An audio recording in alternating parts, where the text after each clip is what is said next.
at Sayers and Roebuck when I first, for a few months. Mm-hmm. So then I worked for the telephone company until the day came that they went, in fact, we were working in Aroostook County. Nothing was done during the war. Everything was just patch, patch, patch on Right. the telephone lines. Everything went towards the war effort back then. Right. So they started putting cable through from Presque to Caribou and Caribou to Limestone. Those, I tested both of those cables. We'd be up there. They always send us up from winter. Oh, sure.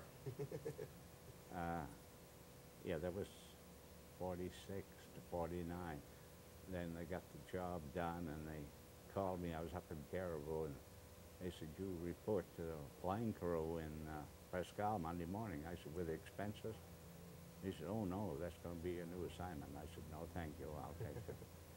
But I ended up there in Aroostook County anyway when I worked for the railroad.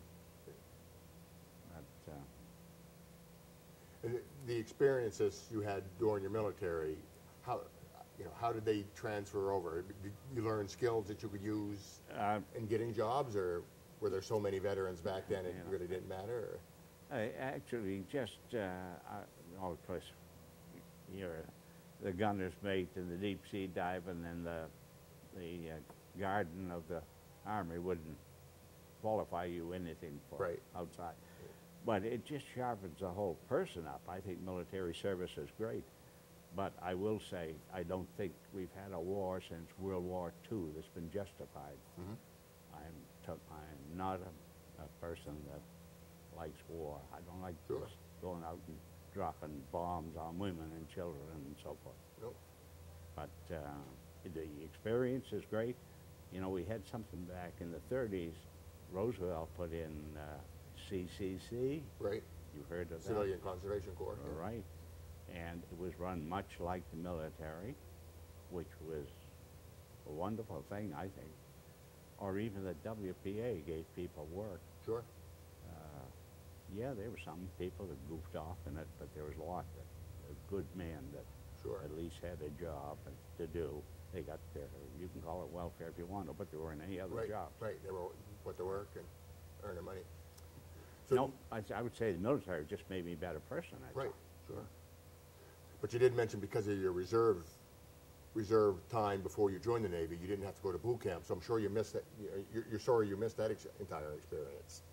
The boot camp? Yeah. Well, from what I've heard, no, well, we got everything, you know, taking orders, marching. I got all of those things. You didn't need to get out there and get No, that's why. Instead of going in as a apprentice seaman, I went in as a seaman second. I got $4 more a month. Did you go in as apprentice seaman? I actually went in as a seaman, and on the completion of my school, I became a third class. So within a year, I was a third class. Because maybe they generate. It was the way I joined. Today. Yeah, I joined for 6 years in the advanced electronics field, and that was the way I joined. Okay. The agreement was at a boot camp I was a seaman, and then you had some training then before you. Yes. You weren't just a snotty-nosed kid. Right. No. So that's how I did it. But yeah. So I did 6 years and come out as a first class in 6 years. First class, yeah. That's good rating, too. Yes, I was a fire control. I worked on missile systems. Yeah, well, now would that be petty officer first class? Yes. Yeah. Okay. Yeah, in E6, so. Yeah. Well, great. Well, thank you so much for talking to you. You've got some pictures. We'll take a look at those. And okay.